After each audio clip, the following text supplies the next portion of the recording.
In 2025, Biden issued 14 executive orders. Every single one was autopenned. There's a Yiddish word, chutzpah. And that truly is chutzpah. How dare we lie and cover up what we all knew? Not a single Democrat is here today because not a single one of them gives a damn about the fact that they lied to the American people for 4 years. They knew. Every one of them knew that Joe Biden was mentally not competent to do the job. The White House press secretary, she knew. I have been asked literally 1,000 times by Texans, who was running the country? And I'm going to give you the most terrifying answer. I don't know. I genuinely don't know. Ladies and gentlemen, welcome back to America First, the channel where we put our great nation above all else and never back down from telling the truth that the mainstream media refuses to cover. If you believe in putting America and Americans first, make sure to hit that like button right now and subscribe to our channel because we're growing every single day with patriots just like you. And folks, if you want to support independent, patriotic media that isn't beholden to corporate donors or establishment politicians, head over to patreon.com/America First, where you can support our mission for as low as $5 a month. Today, we need to talk about something that should terrify every single American who believes in constitutional government and the rule of law. I just watched Senator Ted Cruz deliver what might be the most important testimony in modern American history, and what he revealed should be front-page news on every newspaper and the lead story on every news broadcast in this country. But of course, it won't be, because the corrupt mainstream media has been complicit in what Cruz accurately describes as the most brazen constitutional fraud in American history. Thank you. Senator Cruz. Thank you, Mr. Chairman. The Biden administration may go down in history as the most brazen constitutional fraud in American history. A Potemkin presidency fronted by a failing puppet with staffers behind the scenes pulling the strings. This is not political hyperbole. The American people saw it with their own eyes during the June 2024 debate. Numerous times, Biden stood frozen behind the podium, mouth agape, eyes frozen and unblinking. When he did speak, his words were confused and disjointed. I said that night, this is the most consequential presidential debate in history because it will result in one of the two candidates being removed from the ballot. That was exactly right. And following that debate, the Democrats recognized the collapse. They pulled out their knives and took out President Biden like Caesar on the Ides of March. For all of their strutting about, protesting that they support democracy, not a one of them gave a damn about democracy when they pulled Biden off the ballot and dropped Kamala Harris in without a single Democrat primary voter voting for him. And you know what? Not a single Democrat is here today because not a single one of them gives a damn about the fact that they lied to the American people for 4 years. They knew. Every one of them knew that Joe Biden was mentally not competent to do the job. The White House press secretary, she knew when she stood in front of the American people and lied over and over and over again. And they're not here because they can't defend themselves. It wasn't a surprise. For 4 years, the White House hid President Biden from Republican senators, would not let him meet with us. He served 40 years in this body. We all know him. And they deliberately lied. And by the way, Jake Tapper had a bombshell book exposing the incredible scandal that Biden's mental decline was covered up by Jake Tapper. There's a Yiddish word, chutzpah. And that truly is chutzpah. How dare we lie and cover up what we all knew? Now, I have been asked literally 1,000 times by Texans, who was running the country? And I'm going to give you the most terrifying answer. I don't know. I genuinely don't know. And not a single Democrat here cares. The most telling proof of Biden's decline came with the signature of the president, the symbol of executive authority that was outsourced to a machine. Mr. Wold, you're a lawyer who served in the White House counsel's office. You understand the gravity of presidential action. Does the president's signature carry legal and constitutional weight under Article 2? Yes. Is the act of signing an executive order or signing a law or granting a pardon a delegable duty of the president? So in that opinion in 2005 from OLC, they said essentially that an autopen could be used by a subordinate, but the president's determination as to sign the document can never be delegated. Can that authority be transferred to a staffer or a machine without the president's explicit authorization? Never. And if you look at the statistics are stunning. In 2021, President Biden issued 78 executive orders. None were signed with an autopen. That first year of the presidency, Biden, I suppose, was relatively lucid, and 78 executive orders he signed by hand. The second year, however, we see the autopen emerge. The first autopen executive order was issued on July 15th, 2022. After that day, 100% of the executive orders issued in 2022 were signed by an autopen. In 2023, Biden issued 24 executive orders.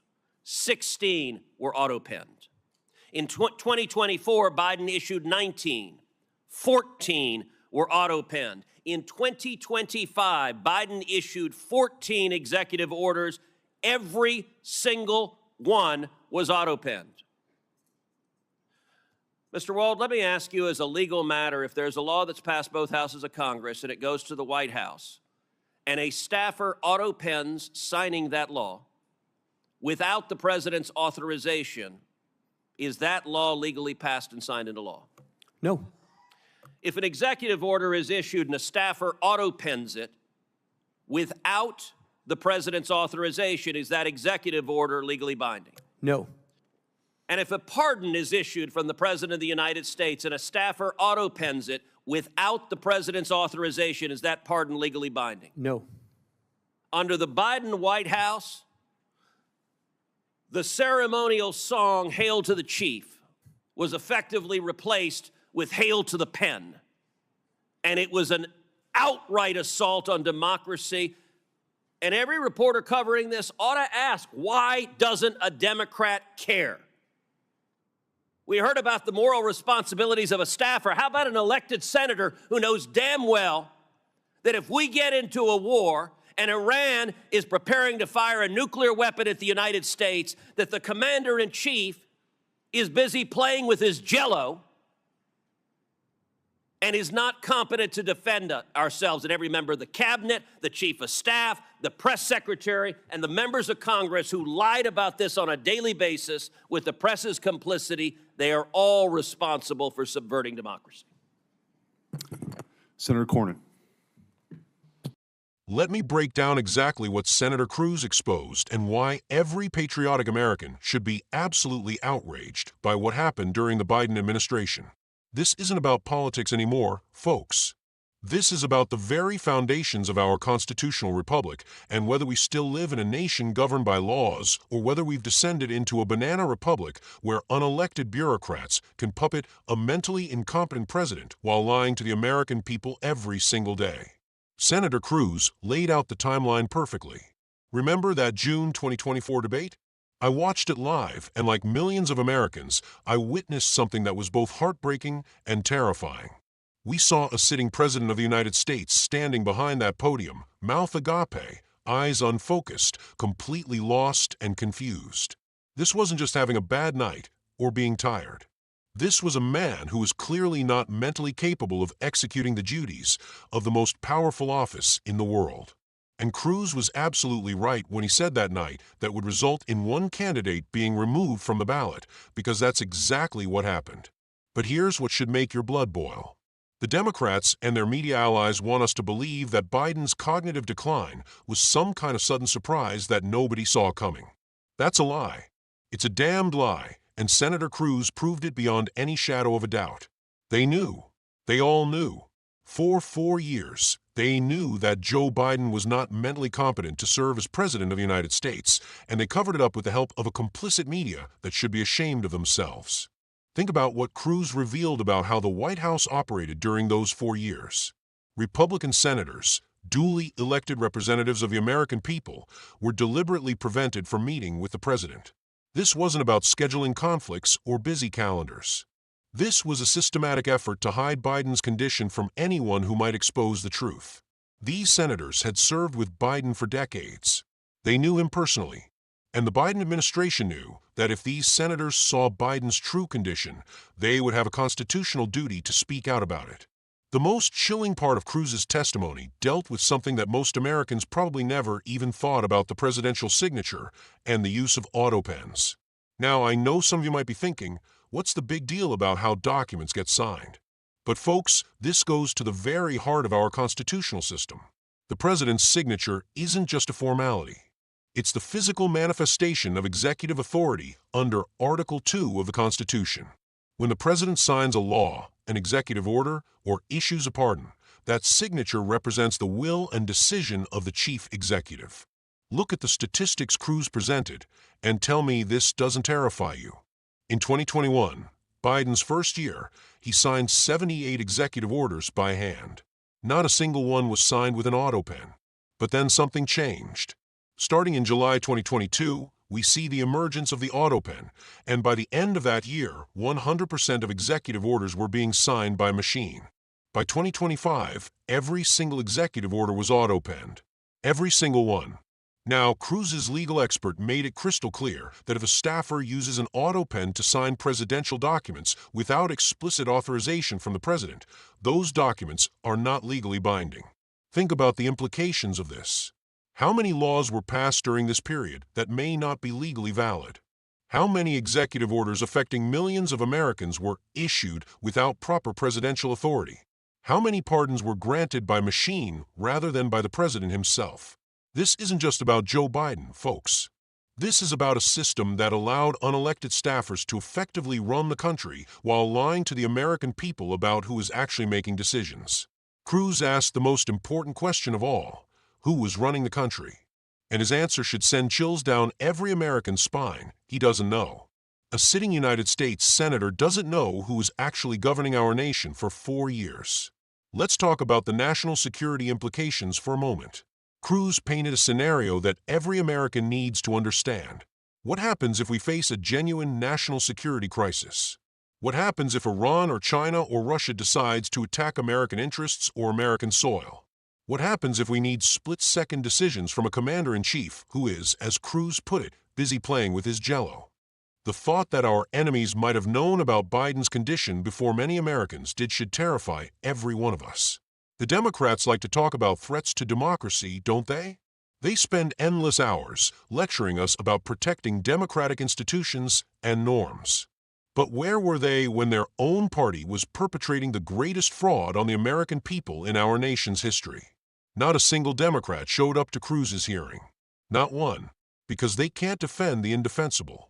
They can't explain how they justified lying to the American people for 4 years about the mental competency of the President of the United States. And let's talk about Kamala Harris for a moment. Cruz pointed out that after the Democrats knifed Biden like Caesar on the Ides of March, they installed Harris as their nominee without a single primary vote. Not one Democratic primary voter had the chance to choose their party's nominee. The same people who lecture us about democracy circumvented the entire democratic process when it was convenient for them. The hypocrisy is staggering.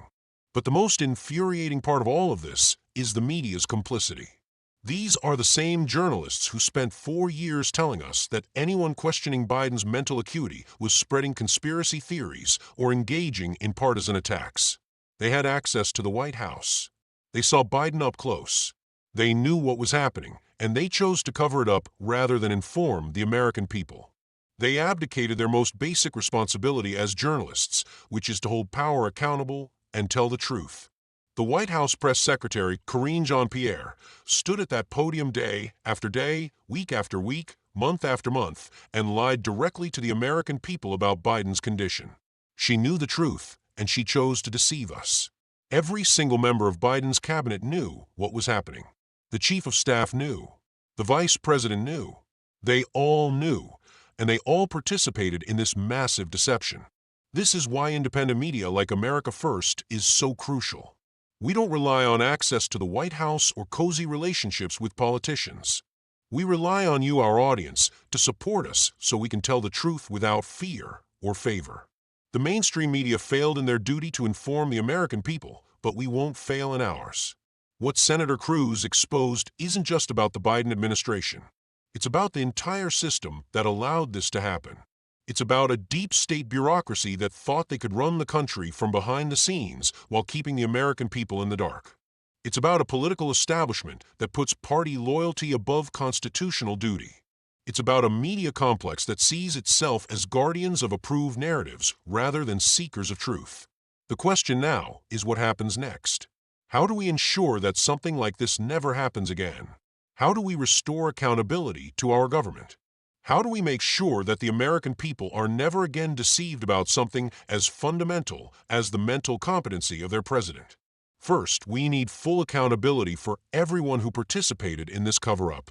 That means investigations, hearings, and yes, criminal prosecution where appropriate. Lying to Congress is a crime. Defrauding the American people should be a crime. Using government resources to perpetrate a massive deception should be a crime. Second, we need reforms to ensure transparency about presidential health and mental competency. The American people have a right to know if their president is capable of executing the duties of the office. We can't rely on the honor system when the stakes are this high. Third, we need to hold the media accountable. These journalists who participated in the cover-up should be named, shamed, and held responsible for their dereliction of duty. The American people deserve better than stenographers masquerading as journalists. But most importantly, we the people need to stay vigilant. We can't rely on politicians or journalists to protect our interests. We have to stay informed, stay engaged, and demand accountability from our elected officials. That's why channels like America First exist, and that's why your support is so crucial. This story isn't going away. The implications of what Cruz revealed will be felt for years to come. Every law signed during this period, every executive order issued, every pardon granted may be subject to legal challenge. The constitutional crisis that Cruz described is real, and it's not over just because Biden is no longer in office. We're living through a defining moment in American history. The question is whether we're going to learn from this and implement the reforms necessary to prevent it from happening again, or whether we're going to allow the same corrupt system to continue operating in the shadows while lying to the American people. As patriots, we have a responsibility to demand better. We have a responsibility to hold our leaders accountable. We have a responsibility to support independent media that isn't afraid to tell the truth. And we have a responsibility to stay informed and engaged in the political process. That's why I'm asking you again to like this video, subscribe to our channel, and support us on Patreon at patreon.com/AmericaFirst. For just $5 a month, you're supporting independent journalism that puts America first and isn't afraid to challenge the establishment narrative. The mainstream media won't cover this story the way it deserves to be covered. The establishment politicians from both parties would rather this just go away. But we won't let it go away. We'll keep fighting for accountability, transparency, and the truth, because that's what America deserves. Thank you for watching America First. Until next time, keep fighting for our great nation, and never forget that the price of liberty is eternal vigilance. God bless you, and God bless America.